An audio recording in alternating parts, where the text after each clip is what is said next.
اس نے 5 سال 7 ماہ اور 21 دن کی عمر جب اس کی ہوئی، یعنی جب وہ تقریباً 5.25 سال کی تھی، تو اس نے ایک صحت مند بچے کو جنم دیا۔ جب ڈاکٹرز نے اس بچی کو چیک کیا جس کی عمر 5 سال کے لگ بھگ تھی، تو پتا چلا کہ یہ بچی تو پریگننٹ ہے۔ نبی کریم صلی اللہ علیہ وآلہ وسلم نے حضرت عائشہ کو ان کی ایج لیول پہ جا کے ٹریٹ کیا۔ آج ہم بات کریں گے ام المومنین سیدہ عائشہ رضی اللہ تعالی عنہا کے نکاح کے اوپر، کہ جو ملحدین اعتراضات اٹھاتے ہیں کہ جب ان کا نکاح ہوا تو ان کی عمر 6 سال تھی، جب رخصتی ہوئی تو ان کی عمر 9 سال تھی، اور نبی کریم صلی اللہ علیہ وآلہ وسلم کی عمر 52 سے 53 سال کے درمیان تھی۔ یعنی اصل اعتراض یہ ہے کہ ایک بہت بڑی عمر کے شخص کا نکاح ایک بہت چھوٹی عمر کی خاتون سے کیوں کیا گیا۔ تو ہم دیکھیں گے اس ویڈیو میں کہ کیا یہ نکاح کوئی قرآن و سنت کے خلاف تھا، یا یہ ایک غیر اخلاقی چیز تھی، یا معاشرتی لحاظ سے یہ غلط تھا، یا میڈیکلی یا سائنسی اعتبار سے یہ غلط تھا۔ تو چلیے شروع کرتے ہیں۔ سب سے پہلی بات یہ کہ اس دور کے کفار نے، مشرکین نے اس نکاح کے اوپر کوئی اعتراضات کیوں نہیں اٹھائے، جبکہ وہ مشرک اور وہ کفار نبی کریم صلی اللہ علیہ وآلہ وسلم پر طرح طرح کے اعتراضات اٹھا چکے تھے، طرح طرح کی باتیں، طرح طرح کے الزامات لگا چکے تھے، ان کو دیوانہ، شاعر اور جادوگر بھی کہہ چکے تھے نعوذ باللہ۔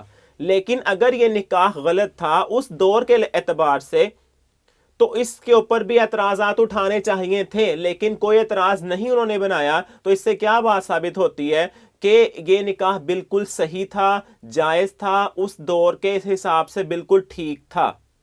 اب اس دور کے لحاظ سے کیسے ٹھیک تھا؟ کیونکہ اس دور میں بہت چھوٹی عمر کی لڑکیاں ہی بالغ ہو جایا کرتی تھیں، اور ہم سب جانتے ہیں کہ بلوغت کا حساب ہر ملک، ہر علاقے کے حساب کے مطابق ہوتا ہے، کہ کئی علاقے ایسے ہوتے ہیں ٹھنڈے ہوتے ہیں تو وہاں کی لڑکیاں، وہاں کے بچے بہت دیر بعد جا کے 12 13 14 سال کی عمر میں بالغ ہوتے ہیں، جبکہ گرم علاقوں میں جہاں پہ گرمی بہت زیادہ ہو، اور عرب کا علاقہ تو بہت گرم ترین ہے، وہاں پہ بہت جلدی بچے بالغ ہو جاتے ہیں۔ تو اس دور میں 9 10 سال کی بچیاں بھی بالغ ہو جایا کرتی تھیں، اور وہ شادی کے قابل ہو جایا کرتی تھیں، اس لیے ان لوگوں نے کوئی اعتراض نہیں بنایا تھا۔ لیکن آج کے ملحدین کو یہ بات سمجھ نہیں آتی۔ دوسری بات کہ یہ ظلم اور زیادتی تب ہوتا، کئی لوگ بڑا اعتراض کرتے ہیں نا ملحدین کہ یہ ظلم تھا، زیادتی تھی، کہ ایک بہت بڑی عمر کے شخص کا نکاح ایک بہت چھوٹی عمر کی لڑکی سے کر دیا گیا، تو یہ ایک ظلم ہے، زیادتی ہے۔ لیکن اس کو اگر ڈیپتھ میں جا کے دیکھا جائے تو ظلم اور زیادتی تب ہوتا کہ جب وہ لڑکی راضی نہ ہوتی۔ آج بھی اگر کسی چھوٹی بچی کا نکاح کسی بہت بڑے عمر کے بندے سے کر دیا جائے گا تو تب ظلم اور زیادتی ہوگا جب وہ شخص اس بچی کو خوش بھی نہ رکھے، اس کے حقوق بھی پورے نہ کرے، اور وہ بچی خود بھی اس کے ساتھ خوش نہ رہنا چاہے، یا کم از کم گھر ہی نہ بسانا چاہے، تب وہ ظلم اور زیادتی ہوگا۔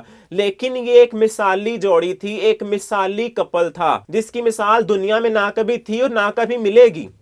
نبی کریم صلی اللہ علیہ وآلہ وسلم نے حضرت عائشہ کو ان کی ایج لیول پہ جا کے ٹریٹ کیا، ان کے ساتھ کھیلا بھی کرتے تھے، ان کو گڑیا بھی لا کے دیا کرتے جن سے وہ کھیلا کرتی تھیں، ان کو کھیل بھی دکھایا کرتے تھے۔ یہ واقعہ بہت مشہور ہے، ہم سب نے سنا ہوگا کہ حبشی جب مسجد نبوی کے اندر تیروں کے ساتھ کھیل رہے تھے، گیمز کھیل رہے تھے، تو نبی کریم صلی اللہ علیہ وآلہ وسلم حضرت عائشہ کو اسپیشلی ان کا کھیل دکھا رہے تھے کہ دیکھیں اور انجوائے کریں اس کو۔ اس کے بعد نبی کریم صلی اللہ علیہ وآلہ وسلم حضرت عائشہ کے ساتھ ریس لگایا کرتے تھے، دوڑ لگایا کرتے تھے۔ تو یہ سب کچھ کیا ہے کہ ان کو ان کی ایج پہ جا کے ٹریٹ کیا۔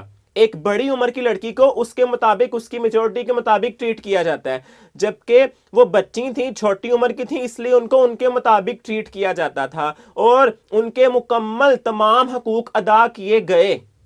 یہ بات سمجھ نہیں آتی ملحدین کو کہ ظلم اور زیادتی تب ہوتی جب ان کو ٹریٹ بڑی عمر کے حساب سے کیا جاتا جبکہ ان کی عمر تھوڑی ہوتی۔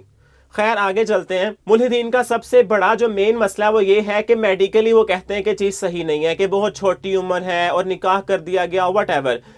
ایک بہت بڑی مثال اس دنیا کے اندر، ویسے تو بے شمار ہیں، لیکن جو میری ریسرچ کے مطابق کافی بڑی مثال ہے، 1939 کے اندر یو ایس اے کی ایک سٹیٹ پیرو کے اندر ایک بچی کو جو 5 سال کے قریب کی عمر کی تھی، اسے ہاسپٹل میں لایا گیا۔ والدین کو یہ خدشہ تھا کہ اس کے پیٹ میں رسولی ہے، اس کا پیٹ پھولنا شروع ہو گیا تھا، اس لیے وہ اس کو ہاسپٹل میں لے آئے۔ اور دیکھیں یہ یو ایس اے، امریکہ کے سٹیٹ پیرو کا واقعہ ہے۔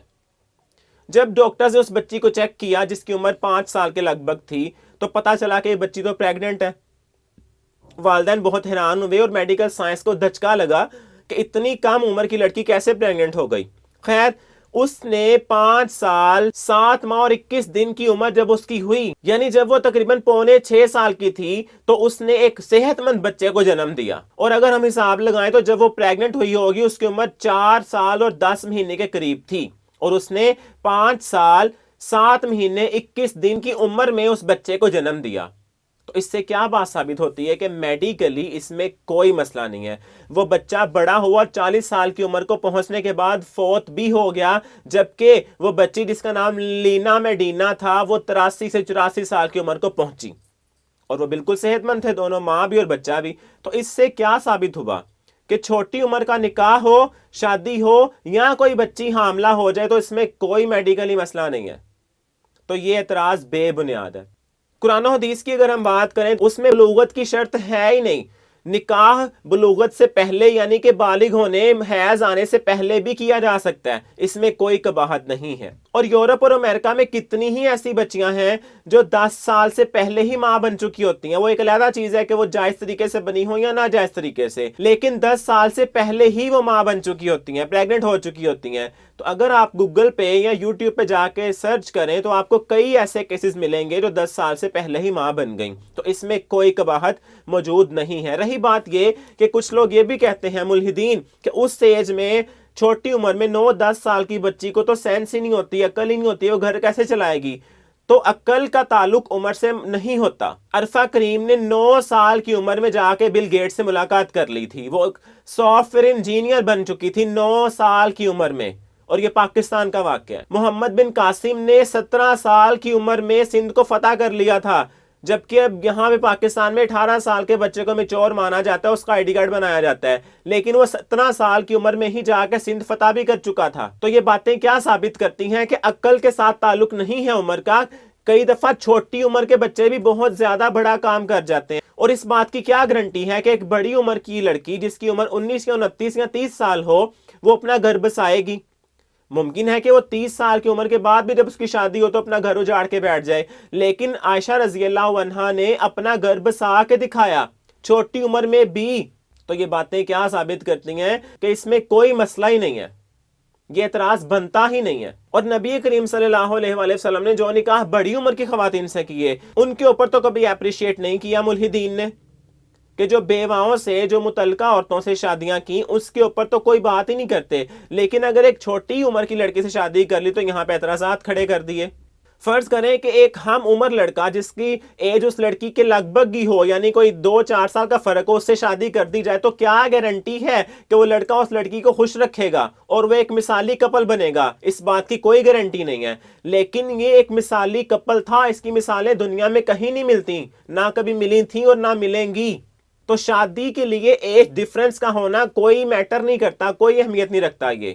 تو اس طرح کیا ثابت ہوا کہ اس میں کوئی قباحت نہیں تھی، یہ نکاح عقلی، منطقی، اخلاقی، معاشرتی، سائنسی اور قرآنی اعتبار سے بالکل پرفیکٹ تھا، اس میں کوئی مسئلہ ہی نہیں تھا۔ کچھ لوگ یہ اعتراض بناتے ہیں کہ کیا آج کے دور میں کوئی شخص اپنی 9 سالہ بچی کی شادی کسی 50 سے 52 سالہ بندے کے ساتھ کرے گا؟ تو اس بات کا یہ جواب ہے کہ اگر وہ بندہ پیغمبر کے لیول کا ہو، نبی کریم صلی اللہ علیہ وسلم ایک پیغمبر تھے، وہ کوئی عام انسان نہیں تھے، یہ بات ہم لوگ بھول جاتے ہیں کہ وہ پیغمبر تھے۔ ایک عام انسان میں پیغمبر میں فرق ہوتا ہے، پیغمبر تھے، وہ نبی تھے، وہ ان کا رتبہ، ان کا لیول اوپر تھا، تو کیوں نہیں کرے گا؟ وہ پیغمبر تھے، اس دور کے بہترین انسان تھے، سردار تھے، خوبصورت ترین تھے اور خوبصیرت ترین تھے، ان کی سیرت، ان کی صورت، ان کا سب کچھ پرفیکٹ تھا، تو کیوں نہ نکاح کیا جاتا؟ حضرت ابوبکر صدیق رضی اللہ تعالیٰ عنہ نے اسی لیے اپنی بیٹی کا نکاح ان سے کر دیا تھا کہ اس ٹائم پہ ان سے بہتر رشتہ حضرت عائشہ کے لیے کوئی ہو ہی نہیں سکتا تھا۔ تو اس نکاح کے اوپر جتنے بھی اعتراضات کیے جائیں، جس اینگل سے بھی کیے جائیں، تمام اینگلز کے ساتھ کیے گئے اعتراضات بے بنیاد ہی ہوں گے۔ آپ کسی بھی اینگل سے پکڑ لیں بات کو، وہ بے بنیاد ہی رہے گی۔ کوئی ایک اینگل بھی میری نظر میں نہیں ہے کہ جو اعتراض کا باعث بنے۔ اللہ تعالیٰ سے دعا ہے کہ اللہ تعالیٰ یہ چیزیں سمجھنے کی توفیق عطا فرمائے۔ والسلام علیکم ورحمۃ اللہ۔